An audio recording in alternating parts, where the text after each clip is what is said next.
All right. Topwater Tony back at it again. And today we're going to do a shop stop here in Middletown, Ohio. And this is a location where they have the Cars and Coffee on the first Saturday of every month throughout the year. Rain or shine or snow, wind, hail, whatever. And we're here 2227 Trinity Boulevard. You know you're in the right spot when you see the big horse. That's how you know you're at the horsepower farm. We got this beautiful location. All this space here. It can accommodate quite a few cars. And he also has a big car show called Hail to Horsepower that draws in a nice crowd. And let's go see if Opie is in here, and he'll tell you all about it.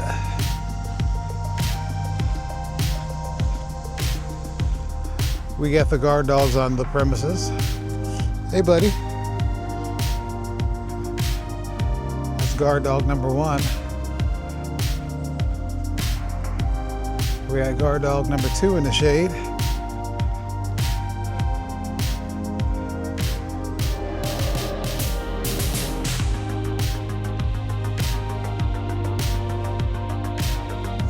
Somewhere in here, we have Opie. Okay guys, let's go in here and talk to Opie. Is that okay with you? Huh? Is that okay? Hey Opie, how you doing? I'm great. How you, Tony? Awesome. Good. Welcome. Thank you very much. So you want to take some pictures of some cars today, huh? Yeah, I'd like you to talk to my viewers and show them your establishment. This is where the action is for the Cars and Coffee once every month, first Saturday of the month. Yep. So we have, this is some of them. It's not all of our cars, but, you know, have to kind of move around some of the other buildings to see the rest of them. But what you see here is, I don't know, probably 10, 11 cars maybe. So I don't know if you want to go through like what you got here. And Sure. So this is a 62 Volkswagen, and it's all restored, all back to original. Really nice car. Found this at a Volkswagen Porsche show one time, and I was judging the air-cooled cars, and I came across this. And then I came across that some people had this Samsonite luggage on their cars, and I thought, oh, I got a whole set of that at home. I bought it at a flea market like 30 years ago. So I ended up putting that on there. The big suitcase is inside, but anyway, it's a really nice car. And cool thing about 62 Volkswagen, this is, if you look on the inside of this, you'll notice there's nothing in the car hardly, except a gas gauge and a speedometer. And 1962 is the first year that they put a gas gauge in a Volkswagen, so I'm told. So prior to that, you just had a stick, and that's how you measured how much fuel you had. So Very primitive. yeah, so very simple car. Low tech. Yep. Next to it here is a 66 Ford Fairlane Lightweight. I like and this is a clone. They only made like 57 of these cars. They were mostly given to drag racers. And I bought it from a friend of mine that was a detective in Monroe, and he had tracked the car down. He's a really big Ford guy, knows everything. But supposedly the people that built this car originally had one of the 57 of the cars made in their family, and they wished they'd never got rid of it, so they ventured out to start to build another one. So it's got an original 427 side oiler, 2.4 barrel, 4-speed car, makes a lot of noise, goes really fast in a straight line, so and it's a lot of fun to drive. So we like this car. So maybe we'll fire it up here in a little bit. Okay. You can take it, you'll hear what it sounds like. So you have a Cars and Coffee here, but do you go to other car shows with any of these cars? Yeah. We take only, I let people drive our cars, so it's kind of hard to drive all these cars, you know, and we have 23 collector cars, so it's really kind of tough to do that. So anyway, now I'm retired, so I've now gotten out probably in the last, I don't know, 60 days or so. I've got the Nova out, the Fairlane out, the GTO out. The 442's been out. What else? So the MG's been out. And then in the other garages, you know, we got a few more cars and they've been out. But the last two cars that went to car shows, one of my friends, they came and took the 69 Camaro and the 68 Shelby KR 500 to a show down the street. So, but if I take my cars personally, if I go do something, I go to concourse car shows where you have to be invited to go, but that's kind of like what I like to do. And I have a guy, Shady James, that he details, cleans up all my cars, keeps everything looking good for me. So, you know, I probably have not washed and waxed a car in 20 years since I've known him. wish I could say that. I hate washing cars. Yeah. So this is a 64 Nova Super Sport, 283, all original, been restored. It's restored probably 20-some years ago, but we still keep everything as nice as we can, even though we drive them and they get in the weather too. So you have to, you know, get all the water spots out for everywhere. But anyway, so this is a factory 4-speed car. Originally, this car sold for like $3,400 back in the day. Amazing. You know? Yep, you can feel free to open it up. Might be easier from the other side, but you're welcome to go ahead and.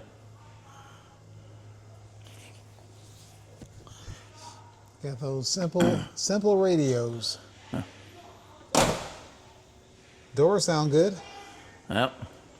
So. And this is a. It's a really cool car. So it's called a 400 series and a Super Sport. So you get the chrome around the top of the windows. You get this stainless steel trim down the side. The custom hubcaps that came on that year. So it's kind of like a sporty car, but had some extra frills to it. Even on the front, there's a bumper guard on top of the front bumper, which is really unusual. You hardly ever see one of these, you know. So just an extra piece that was bought with the car, you know. Up on top is a. Wait a minute, I have a question. Yep. So one thing I've always wondered when I go to car shows, I see the 60s model Novas. What's the difference between the Nova and the Chevy 2? Same thing, just a name.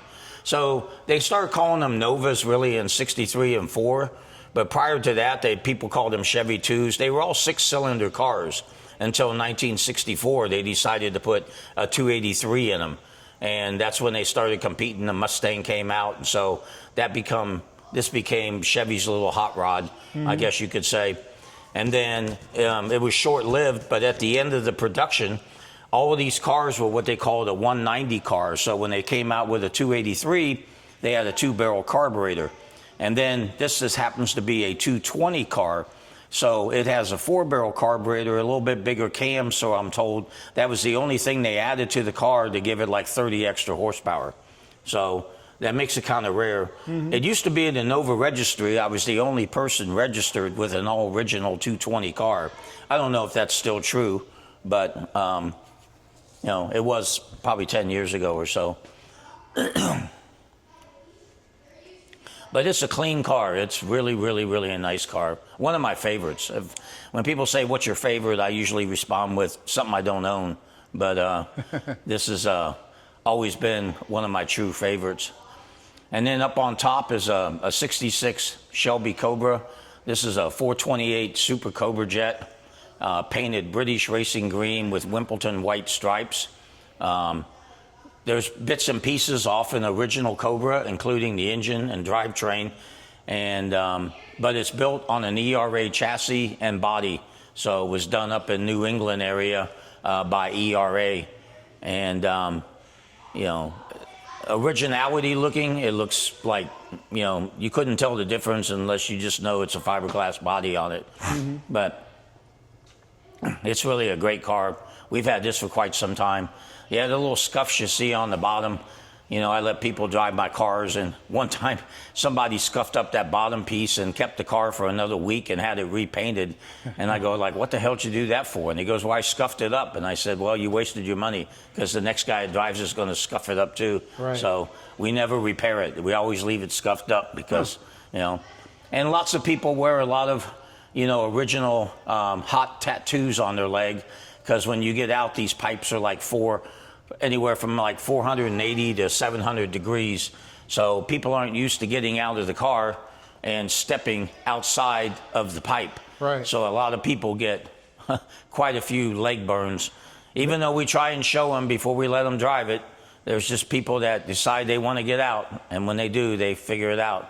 Even with long pants on, you can still get a really nice burn on your leg. They learn the hard way. Yep. So, and then behind you here is a 69 Mercury Cyclone. This also is a 428 Super Cobra Jet car. And this is a single 4-barrel versus the Shelby that we just looked at, which is 2 4-barrels. But it's kind of unusual car. We bought this at an auction and really didn't know what it was. And it was kind of interesting. And I kept saying to my wife, she goes, "You see anything?" I said, "Boy, there's this Cyclone that's restored. And I don't know what it's worth, but man, whoever did it really did a great job on this car." So anyway, she goes, "What do you think it's worth?" And I said, "We don't need another car." Well, make a long story short, it was at a Mecum sale down in Kissimmee. And I just said, it got close to 30,000. And I said, "Yeah, I don't really need it. Forget it." And she goes, "We stayed here all evening and it's now 9:30 at night. And for $1,000 more, you ain't going to buy it?" And I said, "Sue, we don't need it." So my wife raised her hand and we owned it. And then a guy offered me more money than what I paid for it right after I bought it. And he was there to bid on it. And in the trunk was the Marty report. And it's only one of 14 ever made with a 428 Super Cobra Jet factory drag pack car. So it was really an oddball car. And it's a one of one documented with a Marty report. And we had no idea about that. Until after we opened the trunk and the guy that was trying to buy it from us explained what the car was, and then he showed us the Marty report in the trunk, and I said, "Well," and my wife says, "We're not selling it. I want it. I bid on it." So today, here she still is. Cool. Yeah. I like that body style.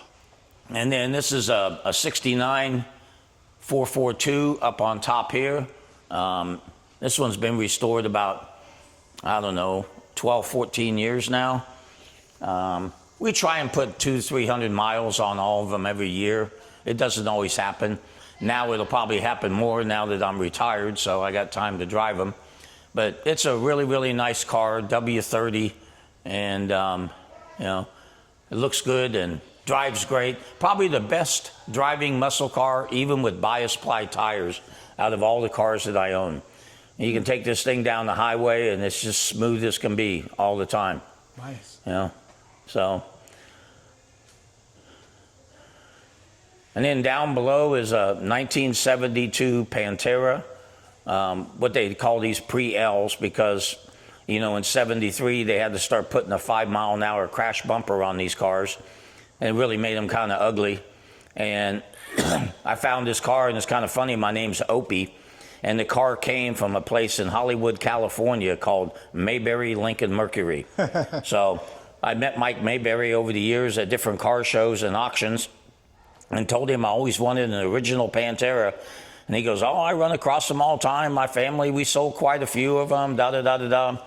And so anyway, we got this car, and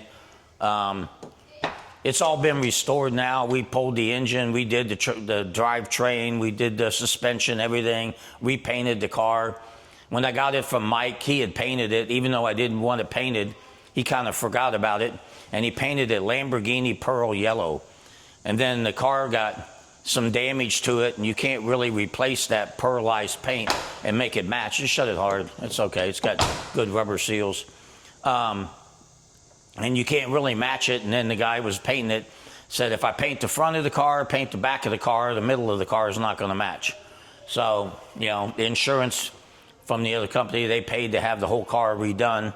So we painted it back to what it's supposed to be, which is what I always wanted, which is the fly yellow color. So and it's a really, really nice car. We're in the process now of, we've rebuilt the carburetor multiple times, but these auto-like carburetors, they always give you trouble. And so we're putting fuel injection on it now.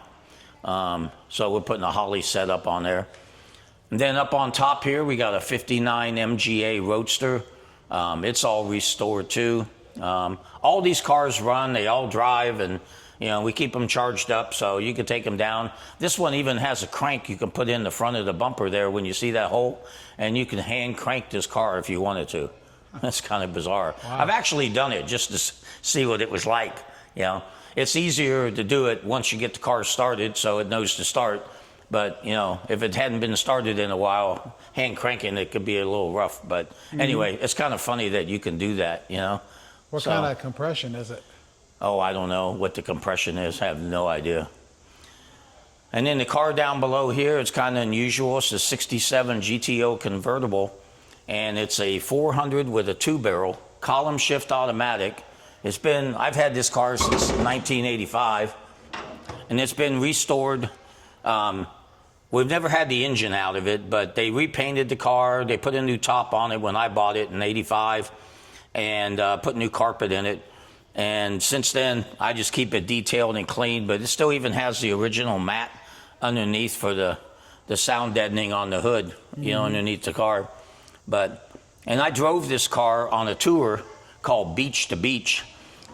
So we left Cincinnati, Ohio, drove to Cape May, New Jersey, down to the Virginias, across the United States to California, California to the SEMA show, and the SEMA show home. And out of all the cars that started, some of the people left and went to SEMA because they do business at SEMA. My friend Scott that owned Dynamat, another guy, Corky Coker, and then Posey's Hot Rods, which originated the tour. But out of all the people that drove and originated and started in Cincinnati or Columbus, Ohio, or picked up anywhere else across the country, this is the only car that made it. So it was almost like 8,600 miles, 21 days. And I made it all the way with this car. Wow. And out of all the people that left, she's the only one that made it back. But other cars, I mean, other people probably could have made it back, but they had other obligations. But, you know, Right. Coming home on my own was not as much fun, but I ran into some other car people, and, you know, so it was kind of fun. And then doing Route 66, I would just stop and meet people, and I would say, is there somebody that's got some cars in the garage or anything like that, or something I can go see or talk to or do something to kill some time on the way to my hotel tonight or whatever? And people would give me people to go see and visit. And so that's what I did on the way home. That's cool. And then this is a 70 Corvette. In fact, a guy I know that comes fishing at my pond, it's been on the top shelf of this lift for almost 12 years now. And I've never cleaned it or washed it. It was dusty, dirty, nasty. And I keep calling it's my barn find. But when I was a kid, I got out of the Army. In 1980, I bought this car. It was a Donnybrook green. It's a 454, 390 horsepower LS5. So it's the most powerful Corvette you could get in 1970. They didn't offer an LS6 in 1970. Even though you could get one in a Chevelle and an El Camino, you couldn't get it in a Corvette. Huh. But I restored this, and I got married in 1988, and I actually finished this car in 1988. And I was dumb, didn't know what I was doing, so, you know, we painted it 62 Roman red Corvette. And then after I got it done, I hated it. And, you know, we didn't know what we were doing, so we didn't understand using gel coats and how to paint lacquer, or we didn't understand nothing. But we did it, and, you know, it looks good from a distance, but it's got a lot of crazing in it. So, so one of my projects maybe this winter is one of the local Corvette clubs, the NCRS club, they would like to tear a car apart with their people. So I thought, well, you get some of the people here that know how to take things apart, and they can assist in helping me do it. And then the people that don't know how to do anything can put all the parts and stuff in baggies and tie everything up and document everything. And then we'll redo the body. Underneath, it's only got 3,000 miles on it since 1988. Jeez. So, you know, the car's in great shape. It's, you know, everything down. I did the chassis with Emron paint back in the day. And I put all neoprene bushings in, used all stainless steel hardware for everything. So it'll come apart really easy, you know, with only 3,000 miles. But everybody comments now it's finally down off of the top and it's cleaned up. So, you know, so we left it on the tire jack so we can at least go move it around when we pull it back out now to work on it. And and do what needs to be done. So, I like these Stingrays. yeah. So, like I said, it's. I haven't even opened the hood on this car in 12 years or more. So this is a. See how it looks still. So what car? Could have a bunch of mice or something in here too, Oh, no. sleeping around. So it's just all dusty as you can see, but. What was the first car that you collected? This is probably one of my first cars. 1980, I bought this when I got out of the Army. I mean, before that, before I went in the Army as a kid, I had multiple cars like any other kid, off and on. So buy something, sell something, do whatever, you know. So that's kind of, you know. And then when I got out of the Army, I bought this. So, and then we'll go in the back and I'll show you some other cool stuff. Okay, sounds good. So I don't know if you want to take some pictures around the garage, like some of the artwork. My wife used to be the director of the Alt Park Cincinnati Concours d'Elegance. And over the years, because we've gone to concourses even back in the 90s when we first started attending them and taking some of our cars, and we got to know a lot of these people that are automotive artists. They do automotive artwork. And so the place, all of our garages that we have are filled with different types of artwork and stuff. So, you know, and then all the money that we raise here at Horsepower Farm, which is where you're at right now, is everything here goes to charity. So that's what we do. So we have 3 big charities that we kind of sponsor, and one is a Warrior Weekend to Remember, where they bring in soldiers, Purple Heart people, Gold Star families, so on. And they do a weekend to recognize the people in their services and what they've done for us with their lives in the military. Then we buy police dogs through a foundation called the Matt Haverkamp Foundation, and we donate money to buy police dogs, and we donate those through the foundation. And I think right now she covers about a 100-mile radius of Cincinnati, where she police departments put their names in, what kind of dogs they want, search dog, bomb dog, drug dog, whatever. And then Nancy works to find a fit to do that. And then the other big thing we do is a Toys for Tots drive, which is September through December. It really kind of kicks off in October, but we start putting out boxes in September. And we do about 9 different counties, but just locally, Butler, Warren County, which is this particular area here.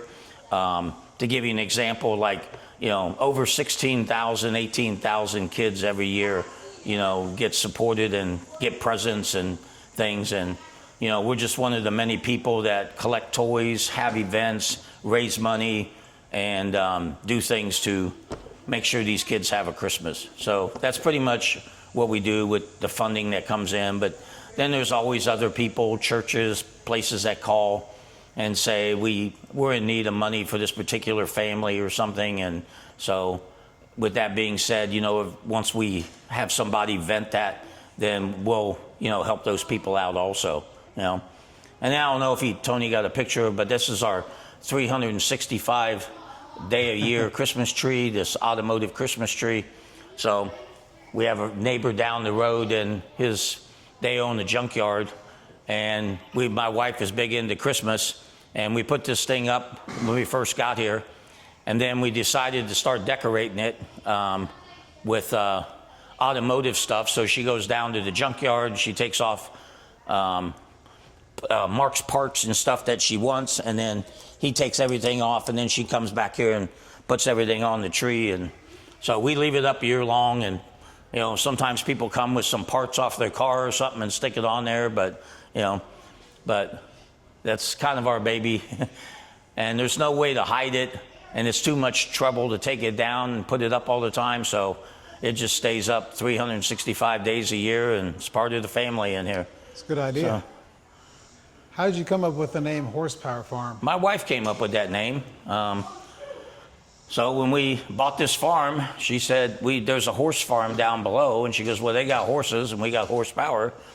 And so then we built a big horse out front. And I'm sure you'll probably have a picture of that before you leave. And so we have an 18-foot tall stainless steel horse that we built. and a friend of mine, Dave Rubin, you know, him and my wife came up with the idea. This kind of looks like a Ferrari horse, and they decided what they wanted made, and then Dave put it all together and made it. So it's a nice attraction to our farm. Mm-hmm. So Definitely get your attention. Mm-hmm.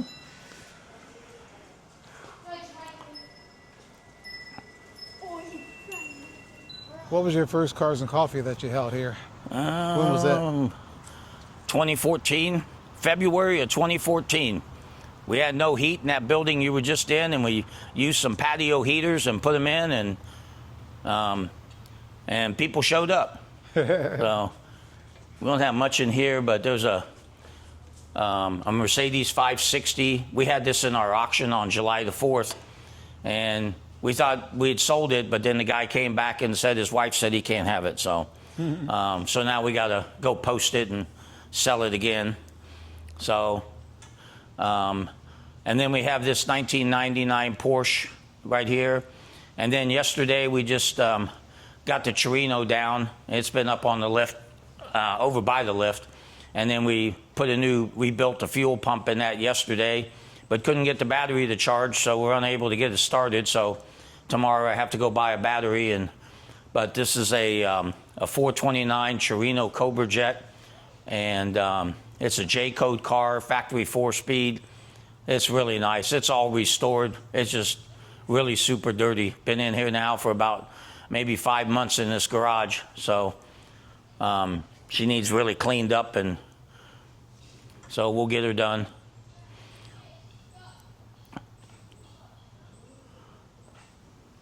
But it has a mechanical fuel pump that, you know, the diaphragms go bad, and with the ethanol gas and everything, it went bad a little bit more than a year ago. And then we got a kit, and then didn't know what I did with the kit. And then when I finally found where I hid it from myself, then it's been sitting here, and I keep saying I'm going to do it. So yesterday it was raining, so we got it done. So you probably don't need to take pictures of all this other junk in here. Junk and toys. Huh? I said junk and toys. Uh, Check out building number 3. So I built this building to put all my cars in so I could get everything down off of a lift and have everything on the ground. And now we just keep moving cars back and forth because, you know, we rent it out for events, and so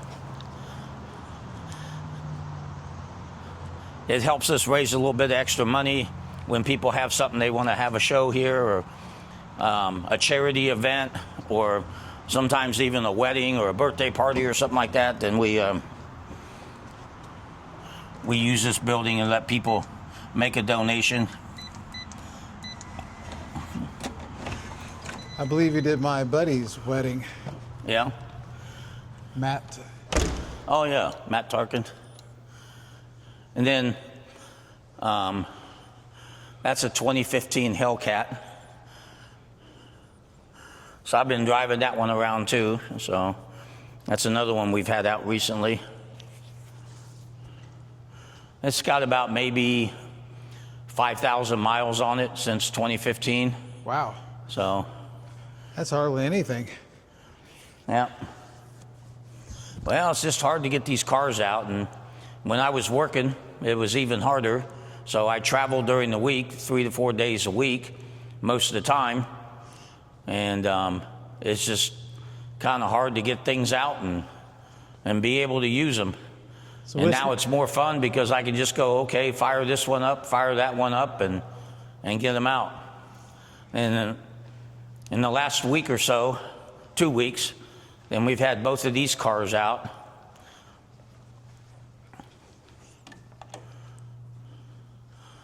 So this is the last car we just finished. This is a 68 Shelby KR 500 428 Super Cobra Jet car.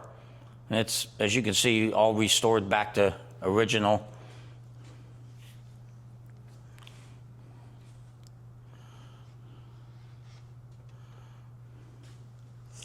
And I bought this car from a lady that she had owned the car for 51 years, and her health was going bad, and She was in her early 70s, and so the car looked good when we bought it, but a lot of people wanted to try and buy it, and I'm the person that she picked. But I think one of the reasons she picked me is I told her I'm not going to flip the car. I'm going to tear it all apart and redo it. And I told her, I said, if you sell me the car, once I tear it all apart and I restore it, then from the ground up, I said, then I'm never going to drive the car until you come and get in the car with me. So after we got the car done, she was always sending me messages. How's my baby? How's it coming along? And then after we got it all done, she came here and she sat in the car for a couple of hours. And then she said, okay, I'm ready to go for a ride. Just shut it hard. It's new rubber. You got to. So anyway, she came and we went for a ride, and she says, now when I tell you to stomp it, Opie, you stomp it. And I want to see if it still goes when it shifts gears. And so when it did, she was just all excited about that. So. And she was how old? 72, 73 before she passed. Oh, wow. So she passed about 6 months or so after we got the car done. Maybe not even that much. You gave her a little treat. Yep. So it's a really, really nice car. And it makes it kind of rare, too, because it's a factory air-conditioned car. So even though they put a big motor in there, and, I mean, you could never figure out how to change the spark plugs in that car, I'm sure. But everything that's in there is packed in there for a reason, and it's something else. You know? Wow. And the KR in 1968 is the only year they made the KR. That was early, so it stood for King of the Road. And Carroll Shelby said it was the fastest car he ever made that was the most dependable. So I don't know if that's really true, but so the story goes, you know. And last year I was at McCacken, and I met this guy, and he's doing a whole article on the snakes on Shelby cars. So if you look on the fenders, and when he saw my car at McCacken, man, he was blown away, because there was a very small set of cars that some guy made pewter snakes and the emblems for Shelby.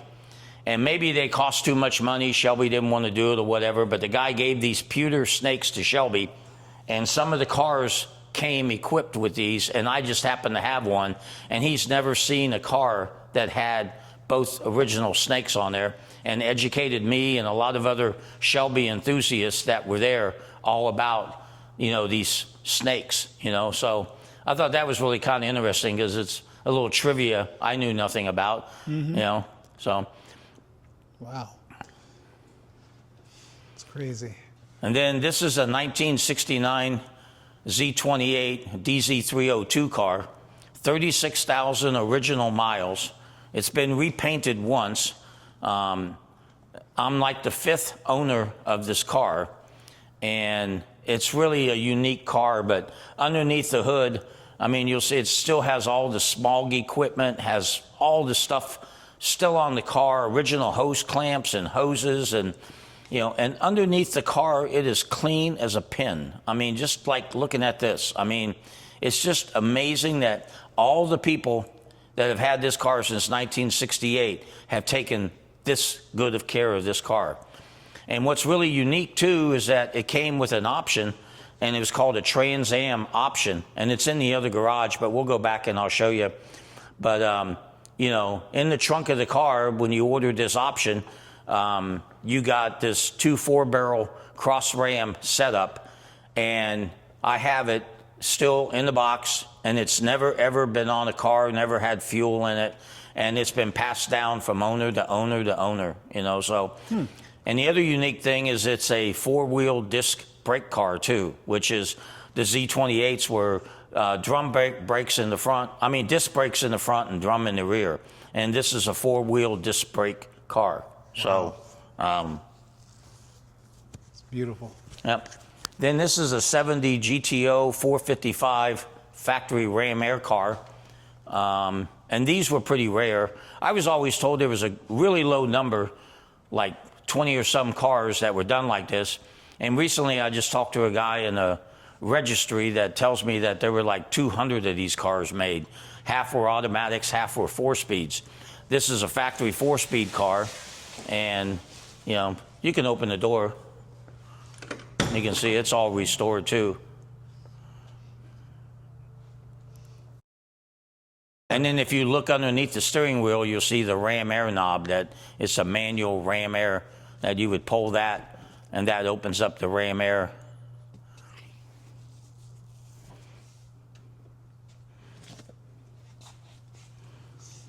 I don't think I've ever seen one this color.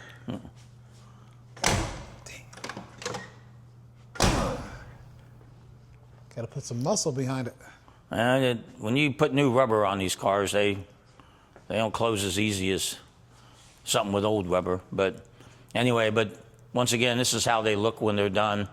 And a guy locally here in Cincinnati restored this car, Chris Winston, at CW Restorations. And it was kind of nice to be able to do it here because it's only a few miles from my house, and I could go down there and watch everything and make sure everything gets done the way we wanted it done. But, you know, but this car lived its whole life in Lake Cumberland, Russell Springs, Kentucky. The original owner bought that car down there and then sold it, and another guy bought it. And then I think his son, if I'm not mistaken, drove it back and forth to UK. And then another guy bought it, and that's the person I bought it from. But somebody told me one time when this car was down there, and they said, it's a factory Ram Air 455. And when I called Chris, and he goes, there's no way you found something like that. And I said, I'm telling you. So we went down there, and I looked at it, and he told me everywhere to go and take a wire brush and a good flashlight with me, and I did. And then we checked all the serial numbers, and he identified everything, and he goes, man, that's the real deal, man. You buy it. If you ain't buying it, I'm buying it. You know, and I said, nope, we're going to buy it, tear it apart. It was drivable, looked nice. It had some rust in it, but you know, we took it all apart, fixed what we could that, you know, that was bad, and you know, and the rest of it, you know, rebuilt everything. You know, transmission, engine, rear end, everything that we do to every other car. But you know, I personally, my favorite, you know, I like muscle cars. I like other cars too, but you know, I like muscle cars. I like the high performance, the big engines without the emissions and all that. Right. That's kind of my preference and the things that I like. And I like oddball stuff, so, you know, the collection's a little bit diversified. You know, I'm not all Corvettes or Chevys or Fords or whatever, so we got a little bit of everything. You know, if we see it, we like it.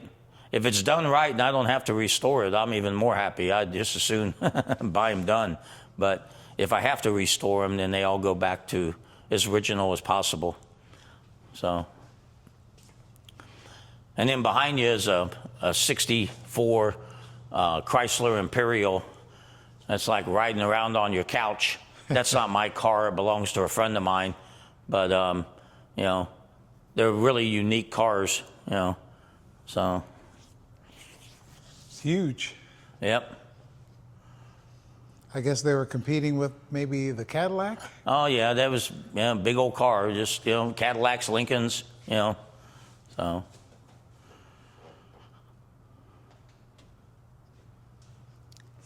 I like that top.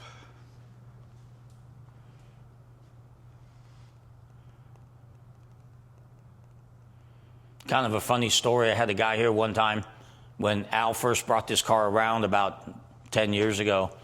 And this friend of mine, Shady James, that cleans up our cars, he got it all cleaned up, and we had it sitting in the parking lot, and some guy came, and he goes, where'd you find this? So I made up some story, and I said, oh, some old lady down the street, and I bought it for $500.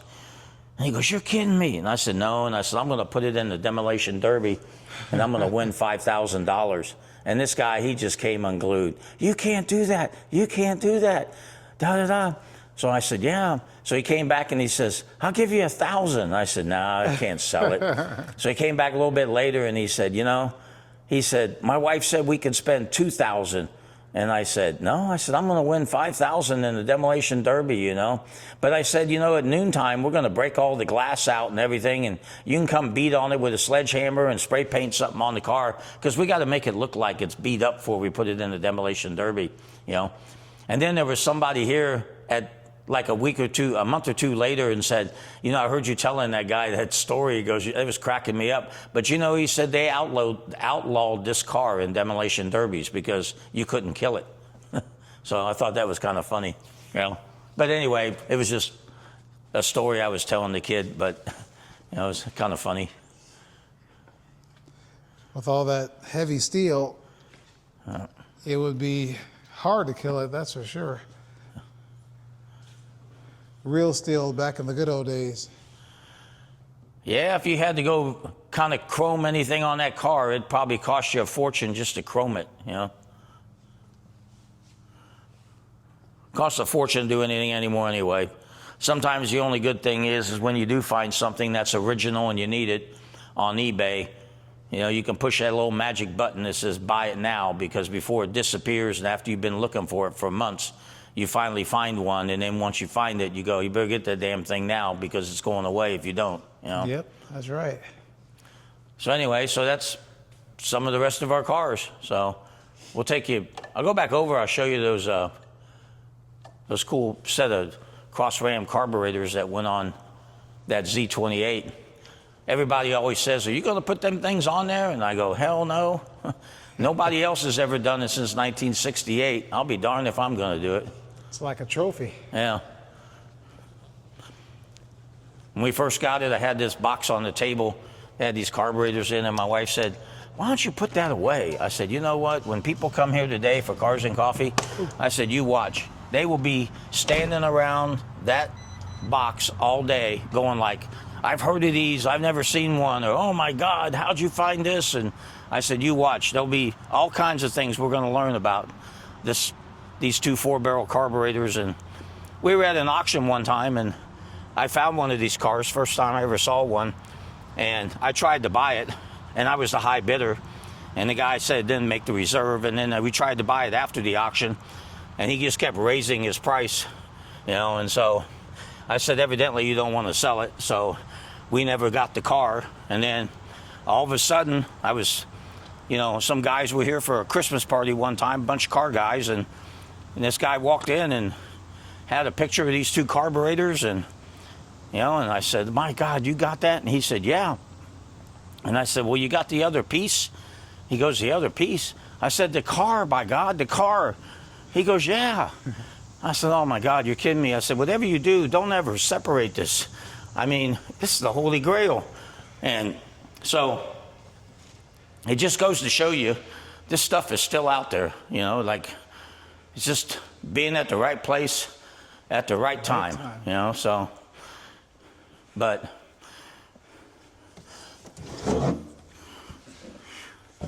that's what they look like. And it looks brand new. It is brand new. Never had fuel in them. That's the original fuel line sitting on there. And we got the other bits and pieces. And over on the other wall over there is the ram air hood. There's a factory ram air hood that's still got primer on it. It's never even been painted before.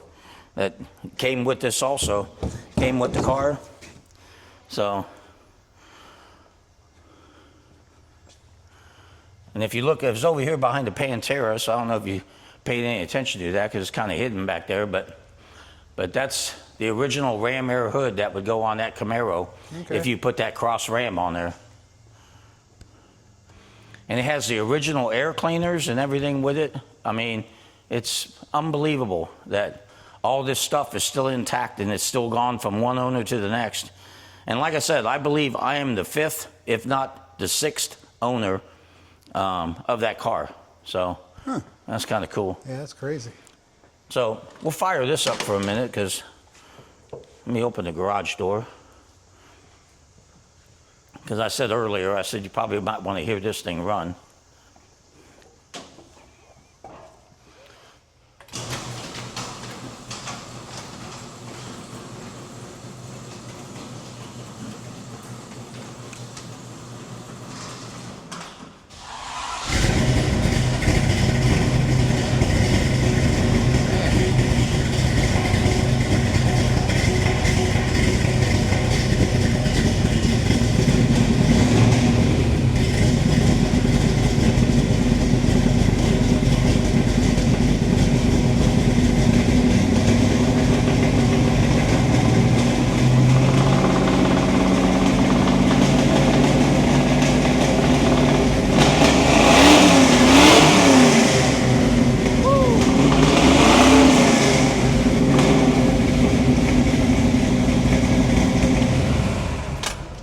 Man, that sounds throaty.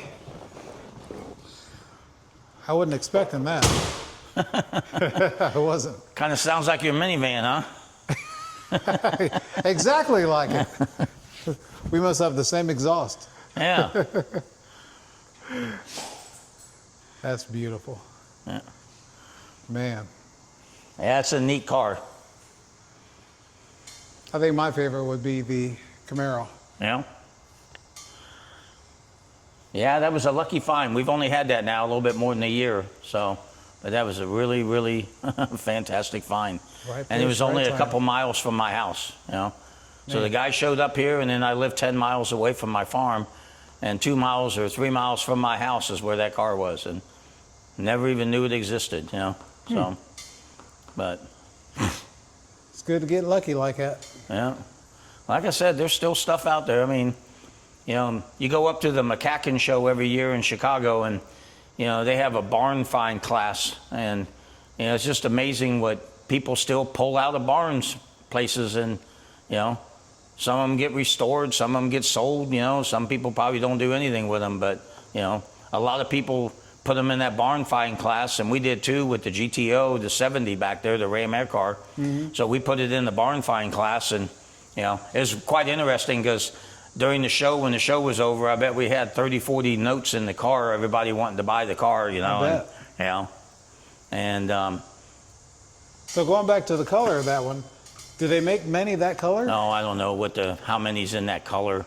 You know, I have the PHS documentation on it, but I don't remember, or I don't even know if it says how many. Sometimes like a Marty report, it'll list how many cars have been painted that color or have that combination. But I don't think on the PHS they do it that way. But, you know. Okay. Well, this has been a great tour. You gave my friends a tour. They came from Indiana. They want to come see the place. And like I told you, I said, you did a fantastic job telling them all about everything in here, all the cars and whatnot.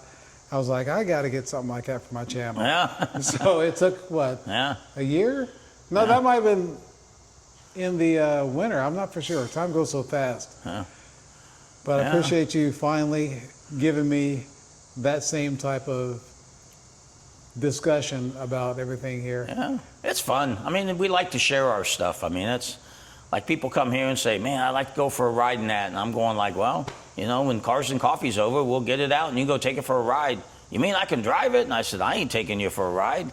If you can drive a 4-speed or you can do an automatic, whichever one you want, you tell me, we'll get them out and we let people drive them. And they come back and they're just so excited, you know, and, you know. Man, kind of risky. My neighbor over here, he comes over and he's got a machine shop. He's retired, but he calls that Z28 his car, you know. I'm coming to get my car. So, okay, Bill, come get it. Oh, God. That would just drive me crazy. I'd be so worried about it. No, I never worried. I've had cars all my life. I let everybody drive them. I'm never worried. You know, you got insurance. And people respect this stuff, you know. I mean, people, they're not going to go out and hurt it. They're more excited about driving it than they are hurting it, you know. So, you know. And it puts a smile on people's face, you know. Yeah, I'm I say smiling take now. it. I say take it home, keep it for the weekend, take it to a car show, take your grandkids, take your son, your daughter, win a trophy, let them keep the trophy. We don't care. Just, you know, get the car out, let somebody see it, drive it, and put some miles on it. That's what we do. You know, it's a lot more fun than just looking at them. You know. Right. So, and like I said, now it's even better because now I'm retired and, you know, I keep moving things around, you know, so my wife will say, wow, what's that out there? I said, because I drove it. Got it down, fired it up, and I drove the damn thing, you know, so it's kind of nice just getting everything back out again, so. Right. And then like yesterday, we got to get that Torino, that 70 Torino cleaned up over there. And then the next project is I got to put a clutch in the Porsche, so that's probably going to start this week, if not next week, so, you know, there's, you know, the big projects, you know, it wasn't too hard. I mean, I never rebuilt one of those fuel pumps before on a Ford. I know you rebuild them and you buy the rebuild kit. I've just never done one, but it wasn't really complicated to do it, you know. And then we got it all done, got it charged up and said, okay, it barely would turn over. So I said, you know, instead of trying to take a battery out of another car and do it, I just go get a new battery tomorrow and then put it in there, and then we'll start it up, and then Shady James can come get it cleaned up. So that's what we'll do. So, but Tony, thanks for coming, and Thank you. hope you enjoyed it. And, I did. Yep. Would you like something to drink? What you got? What do you want? Something cold, because I am burning up. You want lemonade, a beer? What do you want? Lemonade.